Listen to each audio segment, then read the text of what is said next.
Olá pessoal, tudo bem? Para quem não me conhece, eu sou o Cleberton, eu sou atleta, vim da Grécia, né? Retornei da Grécia aqui há pouco mais de 30 dias, estive lá fazendo uma corrida de 5.000 quilômetros, conquistei esse troféu aqui para o Brasil, várias medalhas e ainda uma dracma. E o que todo atleta faz quando ganha o troféu, né? Ele ergue o troféu, e eu não fiz isso, eu só fiz isso 2 dias depois, quando eu fui liberado para sair lá do Complexo Olímpico. E aí eu fui até o local onde nós conhecemos hoje como Areópago, né? Fica ali na Acrópole, ali, perto do Parthenon, frente ao Parthenon, é uma colina.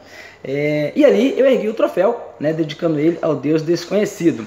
E talvez você já tenha ouvido um pouquinho dessa história, né, do Deus desconhecido. Eu quero compartilhar algumas informações que você talvez não saiba ainda sobre essa história. Mas cerca de 600 anos antes de Cristo, houve uma grande praga ali em Atenas, muito similar ao coronavírus, onde as pessoas estavam morrendo, não tinha cura e não tinha o que eles fizessem para conseguir resolver esse problema. Eles já tinham oferecido sacrifícios a todos os seus deuses, eles tinham mais de 30.000 deuses. Haviam mais deuses em Atenas do que pessoas. E em uma reunião na colina de Marte, que é o Areópago, né? Era esse nome que tinha, a colina de Marte, as pessoas estavam reunidas ali em cima, é uma colina de mármore, e muitos escorregadinhos estavam lá tirando fotos, filmando, e com muito cuidado, porque escorregava muito. E muito frio, porque bate vento ali no mármore, né, e deixa o local mais gelado ainda. E, enfim, eles tentando chegar a alguma conclusão ali, uma das componentes do conselho, Nícias, disse que precisaria até Creta buscar uma pessoa lá, era um filósofo, um estudioso, um mago, um profeta, Epimênides, porque ele já tinha resolvido um problema de uma praga lá na ilha de Creta. E ele era uma das únicas pessoas monoteístas que acreditavam em apenas um Deus. E o pessoal, mas a gente já tem tantos deuses aqui, e por que vai ter que trazer um estrangeiro? E a pessoa falou, se tiver alguém aqui na cidade que possa resolver, chama ele. Mas como não tinha, também estava muito frio ali, na colina de Marte, eles decidiram liberar para ir buscar o Epimênides. Então foram até lá buscar Epimênides. Dizem que Epimênides viveu cerca de 150 anos. Platão fala sobre ele foi lá um pouco antes da guerra persa, e se posicionou em relação aos persas. E depois, agora, ele retorna novamente a Atenas com essa missão. E chegando a Atenas, ele vê aquele monte de deuses na rua. A Acrópole, onde hoje é construído o Parthenon, não tinha o Parthenon, né? Era tudo estátua, altares para diversos deuses. E ele vai andando na rua, ele ainda até brinca assim com quem tinha ido buscá-lo. Vem cá, mas já não tem Deus suficiente aqui para vocês não? Vocês têm que trazer mais um. E a pessoa do outro lado até ri também, né? E fala, né? Os deuses aqui não estão resolvendo. E ele até fala que a nossa cidade é considerada a cidade dos deuses. Nem sei quantos provérbios já existem sobre nossa cidade. Todas as cidades que estão ao nosso redor, a gente já foi lá, já trouxe todos os deuses para cá. E aqui, com a mesma facilidade que a gente retira uma pedra de uma rocha, a gente ergue outro altar, desenvolve, né, que mais um deus. Enfim, leva Epimênides até, novamente, a colina de Marte. E lá as pessoas começam a agradecer muito a Epimênides por estar ali. E falam, não precisa agradecer, não precisa agradecer. Pelo que eu estou vendo, né, tudo que estão fazendo aí está sendo bem inútil, né? Ele olha assim que fica logo em frente, né, o Parthenon, né, toda aquela acrópole ali, e olha aquele monte de altares e fala, tudo isso aí está parecendo ser inútil, né, porque nada está resolvendo. Façam o seguinte, amanhã vocês tragam aqui várias ovelhas sadias, ovelhas brancas e ovelhas pretas, tragam muitas pedras e tragam os pedreiros. E as pessoas ficam naquela situação ali, mas, bom, vamos fazer, né? Trouxemos o Epimênides aqui, vamos fazer. E aí o cara vai dormir logo em seguida, e as pessoas nem conseguem dormir, os filósofos, pessoal lá, os estudiosos, não conseguem nem dormir para ver como seria solucionado aquele problema. De manhã cedo já estão lá os pedreiros, os filósofos, os estudiosos, todo mundo, o conselho e as ovelhas pretas e as ovelhas brancas. E aí vão lá, acordam Epimênides, e aí ele vem com o cabelo despenteado ainda, né? Nem escovou o dente, enfim. E vai lá e olha para as pessoas e fala, olha,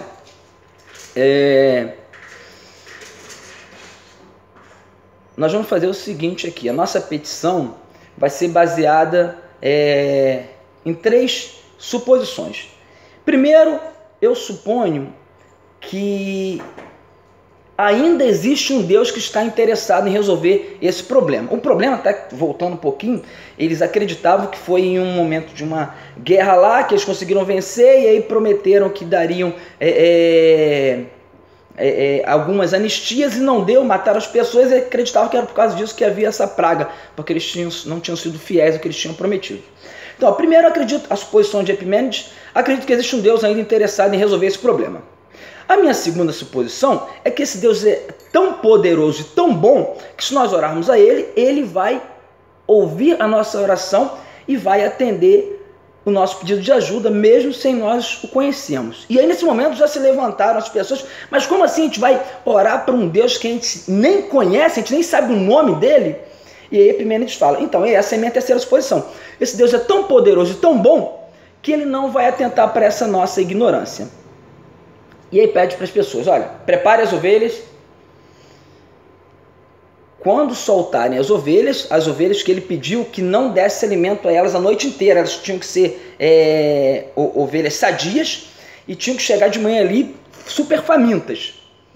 E elas não iam comer nada e só iam partir para se alimentar, né? Ou, enfim, iam para o pasto naquele momento. E aí ele segura a ovelha, todo mundo está pronto para soltar as ovelhas?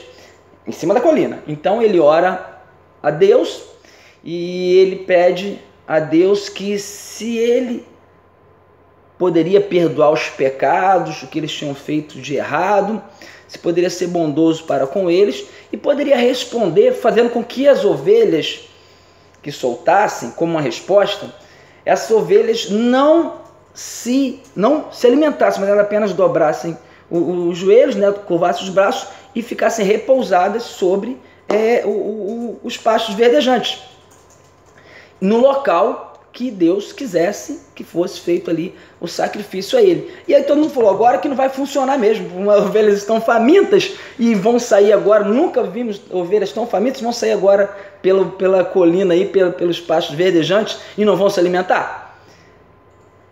Mas também entenderam, bom, porque só um Deus pode fazer isso, elas não se alimentarem com tanta fome. E aí Epimênides ele ora e depois abaixa a cabeça e pede para soltar as ovelhas. De repente soltam, as ovelhas começam a descer e elas começam a ir para lugares onde não havia nenhum altar, onde não havia idolatria. E todo mundo olhando e as pessoas seguindo, né, com cuidado, né. De repente um grita, ei, olha! E aí uma ovelha havia se deitado e não havia se alimentado. E aí todo mundo até pensou assim, mas pode ser que ela esteja doente, algum problema assim. E de repente o outro gritou, olha aqui também! E enfim, várias ovelhas se deitaram em locais onde não havia idolatria e não se alimentaram. Então depois de várias pessoas falarem que ovelhas haviam se deitado, Epimênides levanta a cabeça novamente, que ele ficou baixo ali orando, e fala, ó, separem essas ovelhas, e em cada local onde elas se deitaram, construam altares. Então os pedreiros foram muito animados, entusiasmados, né? Os pastores separaram as ovelhas, começaram a construir os altares, e no final da tarde estava tudo seco, e todo mundo queria saber qual o nome que ia dar, né, para esses altares. Então Epimênides fala, olha, esse Deus foi tão poderoso e tão bom, que ele nos respondeu em nossa ignorância. A gente não pode dar nenhum nome para ele. Coloca aí, Agnostos Tel, ou seja, Deus desconhecido. Então as pessoas começam a escrever ao lado dos altares, Deus desconhecido. Na madrugada, né, já do outro dia aí, né, virando a noite, a praga começou a se afastar do povo e em uma semana já estava todo mundo curado. E o problema estava resolvido. O tempo foi passando, as pessoas foram se esquecendo desse Deus desconhecido, foram crescendo mato em tudo quanto é que era altar, vândalos destruíram altares e aconteceu que foi se esquecido desses altares. Muito tempo depois, 2 anciãos passando pelo local, viram e aí um falou, eu estive bem aqui quando aconteceu com Epimênides, muito tempo atrás, eu também estava aqui, eu fui o jovem que falou isso e tal. Então ficaram animados e ali decidiram que um altar que estava mais ou menos inteiro ainda, seria restaurado e que eles iriam pedir ao governo, né, que também cuidasse daquele altar, assim como dos outros. E aí começaram a cuidar daquele altar. Aquele altar, ele durou muito mais tempo.